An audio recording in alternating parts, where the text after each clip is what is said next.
Ya, Assalamualaikum warahmatullahi wabarakatuh. Nama saya Sabit, NNRP 15/2019-049.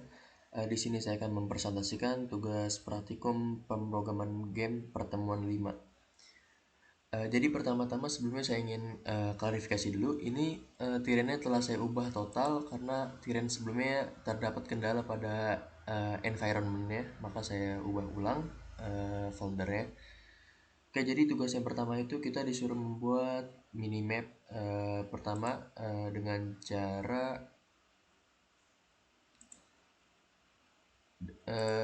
kita buat pada kanvas, kita buat image baru. Di sini ada dua, yaitu minimap masking serta ada minimap border. Lalu pada minimap masking dibuatkan kalau nggak salah itu tadi raw image, serta dibuatkan dua raw image. Yang pertama ada minimap, yang kedua ada button. Di sini itu kita di drag sebentar, mana foldernya. Nah, ini kita drag ke folder masking ini ke dalam minimap masking di dalam source image-nya. Kemudian begitu pula di dalam minimap border, di drag juga border gambar ini ke dalam source image yang ada pada minimap border. Setelah itu pada minimap masking dibuatkan dua raw image. Yang pertama ada minimap, yang kedua ada raw. Minimap ini di sini kan terdapat ya teksturnya, itu minimap tekstur yang di sini telah kita buat pada aset minimap. Ya, minimap tekstur ini di drag kepada minimap yang ada pada minimap masking ini. Lalu di sini juga ada icon yang terbuat dari material. Di sini albedonya kita cari nama iconnya yaitu enemy icon. Lalu rendering modenya kita ubah yang semula opaque menjadi cutout. Setelah itu si enemy icon ini di drag ke dalam enemy icon ini, di drag pada enemy icon. Nah, enemy ini dibuat pertamanya itu dengan cara create 3D object yang cube ya. Nah, setelah itu cube-nya itu di mesh render. Oke, tadi next lalu sampai mana? Oh iya, membuat icon musuhnya sekarang kan. Icon musuhnya itu sebentar. Nah, ini arrow ya. Pertama itu arrow untuk kitanya, sorry. Itu dibuat dengan cara sama seperti border dan masking, di drag pada source image yang terdapat pada raw image ini, di drag. Oke, untuk enemy icon tadi sudah. Lalu tugasnya itu memfungsikan energi. Jadi kita kan pada pertemuan sebelumnya sudah pernah buat health masking, energy masking. Nah, lalu bagaimana cara program ini bekerjanya? Di sini ada, oh ya, sebelumnya tadi ada minimap, itu ada script yang kemudian di drag kepada minimap kamera. Isi scriptnya yaitu ada biasa seperti kelas untuk minimapnya, lalu ada public transfer player untuk membuat fungsi variabel player berbentuk transform. Lalu di sini ada fungsi let update. Di sini ada vektor 3. Di sini ada membuat variabel dan position diisi dengan posisi layer. Lalu baris kedua ada kode seperti ini, gunanya untuk membuat kamera mengikuti playernya dalam sembunyi. Lalu ada yang ketiga ada transform titik position sama dengan neo position, yaitu membuat kamera selalu berubah posisi sesuai neo position. Lalu yang ketiga ada transform titik rotation, itu fungsi untuk membuat kamera mengikuti rotasi player.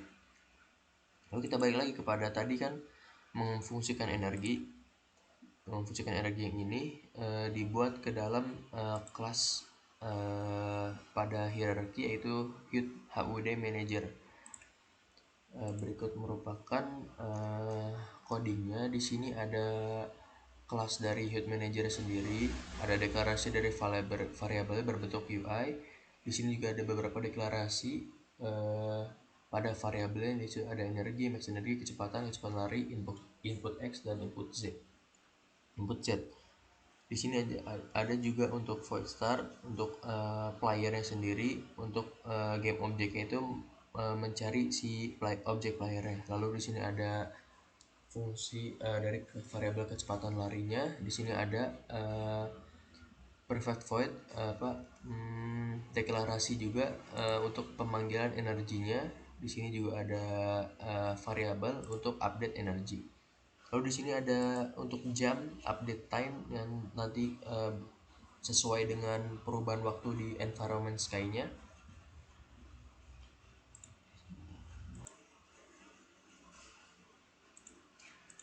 Ya, lalu lanjut di sini ada void update untuk memanggil semua fungsi pada kelas yang telah di proses pada program di atas. Di sini ada kecepatan, ada input X, ada input Z, serta ada pemanggilan kelas energi drain, update energi, serta ada update time.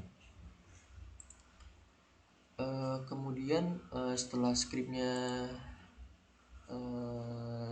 dibuat, di drag kepada head manager pada kelas hierarchy ini. Lalu yang terakhir itu oh ya, membuat jam. Di sini membuat jam dengan cara canvas, klik kanan untuk membuat child baru, lalu input text. Nah, di sini tinggal diubah sesuaikan dengan layar. Di sini ada teksnya diubah menjadi 0.200, lalu diubah fontnya, ada font style juga, ada font size, serta di sini ada alignmentnya kita ubah juga, serta ada horizontal overflow-nya, serta ada vertical overflow-nya menjadi overflow. Selanjutnya di situ ada disuruh menampilkan logo dan membuat button.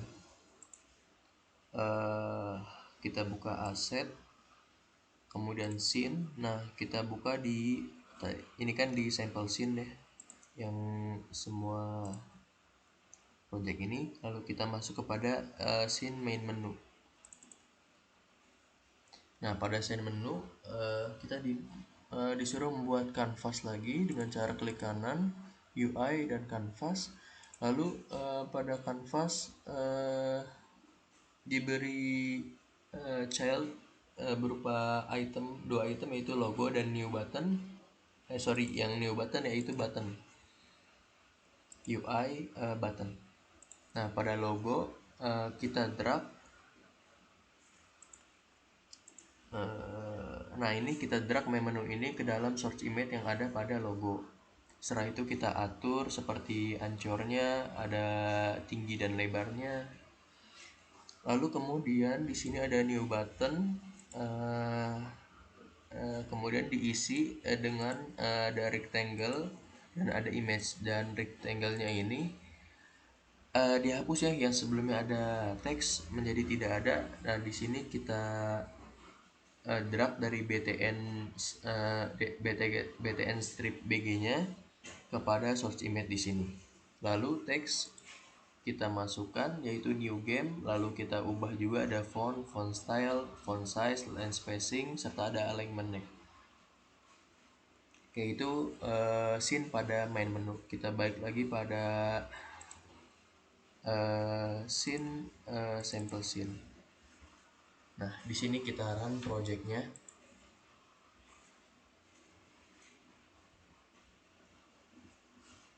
Nah, ini sudah dapat berjalan, sudah ada barnya juga di bawah, energi bar serta ada health bar.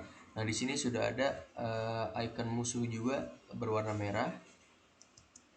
Sudah tertampil juga jamnya di sini. Tapi di sini ada kendala pada HUD manager ya, karena ada kesalahan pada environment-nya. Jadi script pada HUD manager belum bisa berjalan.